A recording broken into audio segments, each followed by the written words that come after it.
Drone కేసులో మీరు జైలుకు పోయిరు. నిన్న సంభాషణ వచ్చింది అసెంబ్లీలో. మీరేమన్నా స్వతంత్ర సమరయోధుని కింద పోయిరా మీరు జైలుకి ఏమన్నా అని కేటీ రామారావు అడిగాడు. ఎస్ వాస్తవమే కదా, వాస్తవమే కదా. ఎందుకు పోయిండు రేవంత్ రెడ్డి జైలుకు అని అంటే క్లియర్గా మీరు గ్రోక్ అని చెప్పేసి ఇప్పుడు ఏఐ వచ్చింది కదా, ఏఐలో ఒకసారి కొట్టి చూడండి రేవంత్ రెడ్డి జైలుకి ఎందుకు పోయిండు అని చెప్పేసి క్లియర్గా మీకే ఏఐ చెప్తుంది. ఎలాన్ మస్క్ ఇచ్చినటువంటి ఏఐ చెప్తుంది ఓటుకు నోటు కేసులో రేవంత్ రెడ్డి జైలుకు పోయిండు అని చెప్తుంది ఏఐ.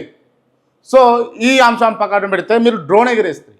పర్సనల్స్ ఉంటాయి కదా, వ్యక్తిగతంగా ప్రైవేట్ డ్రోన్స్ వేరొకరి ఇంటిపైన వాడడానికి కానీ పోవడానికి లేదు.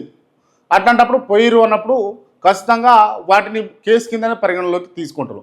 అటువంటి దాన్ని మీరు 500 ఎత్త ఫైన్ అంటే మీరు తప్పు చేసినామని ఒప్పుకుంటారు, మీరు అక్కడ అంతే కదా. మేము డ్రోన్ ఎగిరేసినాం, బాజాప్తా ఎగిరేసినాం, దానికి ఏం చేయాలి, 500 రూపాయలు ఫైన్ వేయాలి, ఫైన్ వేసి మమ్మల్ని స్టేషన్ బెయిల్ ఇచ్చి పంపించాలి అని అంటున్నారు మీరు.